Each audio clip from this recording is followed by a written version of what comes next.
ശ്രീ രാഹുൽ ഈശ്വർ, യാഗം നടത്തിയാൽ, ഹോമം നടത്തിയാൽ സർക്കാർ വീഴില്ല, അതിന് MLA-മാരെ കൂറുമാറ്റണം എന്നറിയാത്ത ആളല്ല ഈ DK ശിവകുമാർ. പക്ഷെ അദ്ദേഹം പറയുന്നത് എന്നെ ഇതൊന്നും ഏൽക്കാൻ പോകുന്നില്ല, ഞാനൊരു പൂജിച്ച ചരട് കെട്ടിയിട്ടുണ്ട്, ആ ചരടുള്ളിടത്തോളം കാലം ഇതൊന്നും എന്നെ ബാധിക്കാൻ പോകുന്നില്ല എന്നുള്ളതാണ്. അപ്പോൾ അന്ധവിശ്വാസത്തിൻ്റെ അങ്ങേയറ്റമാണ് കാര്യങ്ങൾ. ഇതിലിപ്പോൾ കേരളത്തിൽ ഇത് നടന്നു എന്ന് പറയുമ്പോൾ കേരളീയരെ കൂടി അപമാനിക്കല്ലേ? അങ്ങനല്ല, രണ്ട് കാര്യങ്ങളാണ്. ഒന്ന്, യാഗം, ഹോമം, പൂജ പോലുള്ള വാക്കുകൾ ഇതിൽ ഉപയോഗിക്കണമെന്ന് അഭ്യർത്ഥിക്കുന്നു. ഇതിനെ നമ്മൾ വിളിക്കുന്നത് ആഭിചാരമെന്നോ മാരണമെന്നോ ദുർമന്ത്രവാദമെന്നോ ഒക്കെയാണ്. ശ്രീ അഭിലാഷ് അറിയാവുന്നതുപോലെ 99.99% കേരളത്തിലെ ആൾക്കാരും സാത്വിക പൂജാ രീതികളാണ് പിന്തുടരുന്നത്. ആഭിചാരം അവർ ചെയ്യാറില്ല, ഇന്നല്ല പണ്ട് മുതലേ ചെയ്യാറില്ല. സാത്വിക പൂജാ രീതികൾ മാത്രമേ അവലംബിക്കാറ്.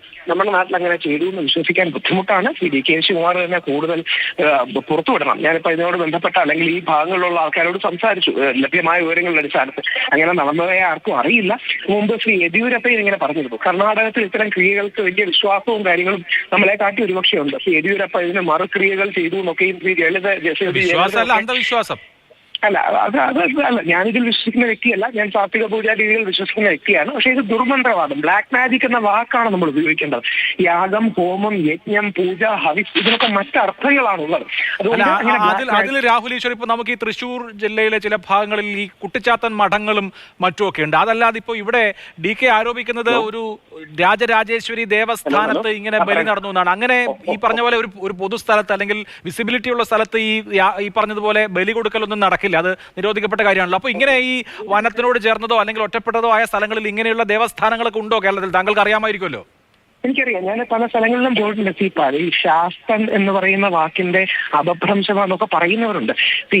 ചില വിശ്വാസങ്ങൾ എല്ലാ രാജ്യത്തും എല്ലാ കാലത്തും ഉണ്ട്. പക്ഷെ നമ്മുടെ നാട്ടിൽ ശ്രദ്ധിച്ചാൽ അറിയാം, മൃഗബലിയൊക്കെ തന്നെ വളരെ തുലവും വിരളമാണ്. മൃഗബലി പോലുള്ള കാര്യങ്ങളിൽ ബഹുഭൂരിപക്ഷം ചെയ്യുന്നില്ല. ചില അമ്പലങ്ങളിൽ, വളരെ മൈക്രോ മൈനോറിറ്റി അമ്പലങ്ങളിൽ, ബംഗാളിലടക്കം ത്രിപുരയിലടക്കം മൃഗബലി അടക്കമുള്ള കാര്യങ്ങളുണ്ട്. പക്ഷെ പൊതുവേ നമ്മുടെ ബ്രാഹ്മണർ, നമ്മുടെ പൂജാരിമാർ അല്ലെങ്കിൽ വ്യത്യസ്ത സമുദായങ്ങളിൽ നിന്ന് ഇത് പഠിച്ചു വരുന്നവർ തന്ത്രമാണ് ചെയ്യുന്നത്, മന്ത്രവാദമല്ല. തന്ത്രം വേറെ, മന്ത്രവാദം വേറെ. അപ്പൊ ഈ തന്ത്രത്തിന്റെ ഭാഗമായിട്ടാണ് ഇവരിത് ചെയ്യുന്നത്. അത് സാത്വിക പൂജാ രീതികളാണ് ഇവർ ചെയ്യുന്നത്. അതുകൊണ്ട് ഇത് തമ്മിലൊരു വ്യത്യാസമുണ്ട്. ശ്രീ DK ശിവകുമാർ തന്നെ പുറത്തു വരട്ടെ. പക്ഷേ പൂജയും ഹോമവും യാഗവും യജ്ഞവും ഒക്കെ നമ്മുടെ ലെഗസിയാണ്, വിശ്വാസമാണ്. ദുർമന്ത്രവാദം ഒരു അന്ധവിശ്വാസമാണ്, അതിനെ എതിർക്കേണ്ടത് തന്നെയാണ്. പക്ഷെ പൂജ എന്ന വാക്ക് അല്ലെങ്കിൽ ഹോമം എന്ന വാക്ക്, യാഗം എന്ന വാക്ക് ഇതിൽ ഉപയോഗിക്കരുത്. അല്ല, ഇവിടെ ഇപ്പോ ശ്രീ രാഹുൽ ഈശ്വർ, കർണാടകയിലെ ഇപ്പോൾ രാഷ്ട്രീയക്കാരുടെ അവരുടെ വിശ്വാസം അനുസരിച്ച് ഇപ്പോൾ യെദ്യൂരപ്പ ആവട്ടെ, അതല്ലെങ്കിൽ മറ്റ് നേതാക്കളാവട്ടെ, ഇവിടെ കേരളത്തിലെ ക്ഷേത്രങ്ങളിൽ വന്ന് പ്രാർത്ഥിക്കാറുണ്ട്, വഴിപാട് കഴിക്കാറുണ്ട്, ആനയെ നടക്കിരുത്താറുണ്ട്. ഇപ്പോൾ ഈ പറഞ്ഞ തളിപ്പറമ്പിലെ രാജരാജേശ്വര ക്ഷേത്രത്തിൽ തന്നെ വലിയ രാഷ്ട്രീയ നേതാക്കൾ ശ്രീലങ്കയിൽ നിന്ന് പോലും വന്ന് വലിയ വഴിപാടൊക്കെ കഴിച്ചിട്ടുണ്ട്. പക്ഷേ ഇതല്ല, ഇത് ഏതോ ദേവസ്ഥാനമാണ് എന്നാണ് പറയുന്നത്. അപ്പോൾ ഇത് വിശ്വാസത്തിനപ്പുറത്ത് കേരളത്തിൽ ഇമാതിരി ഏർപ്പാടൊക്കെ നടക്കുന്നുണ്ടെന്ന് മറ്റ് നാടുകളിലെ രാഷ്ട്രീയക്കാർക്ക് ഇത്രയും വലിയ വിശ്വാസം വരാൻ എന്തായിരിക്കും കാരണം? ചോദ്യമാണ്. കാര്യം കേരളത്തിലെ പൂജാരീതികളാണ് ഏറ്റവും അതിപ്രാചീനമായ പൂജാരീതികളിലൊന്ന്. അതുകൊണ്ടാണ് നമ്മുടെ തന്ത്രം വളരെ ഫേമസ് ആണ്. നോർത്ത് ഇന്ത്യയിൽ പോലും ഇല്ലാത്ത നമ്മുടെ ശാക്തേയ പാരമ്പര്യമുണ്ട്, അല്ലെങ്കിൽ നമ്മുടെ ഒരുപാട് വ്യത്യസ്ത പാരമ്പര്യങ്ങളുണ്ട്. അത് താന്ത്രിക് സിസ്റ്റംസ് ആണ്. നമ്മുടെ അമ്പലങ്ങളാണ് ഇന്നും ആ സാങ്ക്ടിറ്റിയോടെ നിൽക്കുന്നത്. ശ്രീകോവിലിനുള്ളിലെ പൂജ, ഗർഭഗൃഹത്തിന്റെ പൂജകൾ, ഈ എനർജി സെന്റേഴ്സായി അമ്പലങ്ങളെ മാറ്റുക, ഇതൊക്കെ നോർത്ത് ഇന്ത്യയിൽ പോലും നമ്മളെ നിന്നാണ് പഠിച്ചു പോകുന്നത്. ശങ്കരാചാര്യ അടക്കമുള്ളവരാണ് പല കാര്യങ്ങളും അവിടെ ചെന്ന് പഠിപ്പിക്കുന്നത്. അപ്പം കേരളത്തിൽ അതിപ്രാചീന രീതി നിൽക്കുന്നത് നമുക്ക് അഭിമാനമാണ്. ഒരു പക്ഷേ 0.001% തെറ്റായ രീതിയിൽ ഇത് ഉപയോഗിക്കാം. പക്ഷെ അവരെ വെച്ച് മെജോറിറ്റിയെ കാണരുത്. ശ്രീ DK ശിവകുമാറിനെ പോലെ എല്ലാവരും ഇഷ്ടപ്പെടുന്ന, രാജ്യം ആദരിക്കുന്ന ഒരു നേതാവ് കേരളത്തെ കുറിച്ച് തന്നെ തെറ്റിദ്ധാരണ വരുത്തുന്ന രീതിയിലാണ് ഇത് പറഞ്ഞത്. അതുകൊണ്ട് ദുർമന്ത്രവാദം വേറെ, ബ്ലാക്ക് മാജിക് വേറെ, തന്ത്രം വേറെ. നമ്മൾ ഫോളോ ചെയ്യുന്നത് താന്ത്രികമാണ്, അല്ലെങ്കിൽ തന്ത്ര പാരമ്പര്യമാണ്, മന്ത്രവാദ പാരമ്പര്യമല്ല.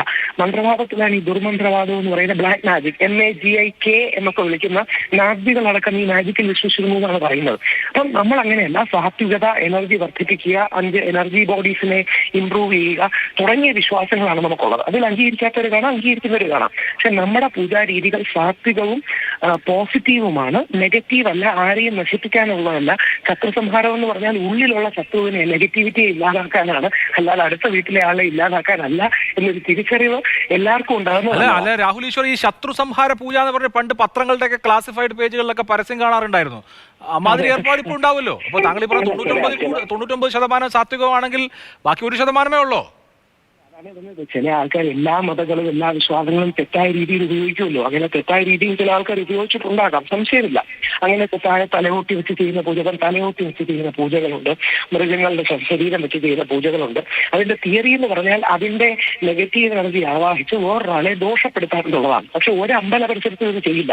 കാര്യം അമ്പലങ്ങൾ അടിസ്ഥാനപരമായി സാത്വിക പൂജ രീതികൾ പിന്തുടർന്നവരാണ്. അല്ലെങ്കിൽ അമ്പലത്തിലെ ആവാഹനം, അമ്പലത്തിൽ ഉണ്ടാകുന്ന റിച്വൽസ്, ക്രിയകൾ, ഇതെല്ലാം പോസിറ്റീവ് എനർജി എന്ന് ഞങ്ങൾ വിശ്വസിക്കുന്ന എനർജിയാണ്. അവിടെ ഇത് ചെയ്യാനേ പാടില്ല. പക്ഷെ എല്ലാ റിലീജിയൻസിലും ഉള്ളതുപോലെ നെഗറ്റീവ് പൂജാ രീതികൾ ചില ആൾക്കാർ ചെയ്യാറുണ്ട്.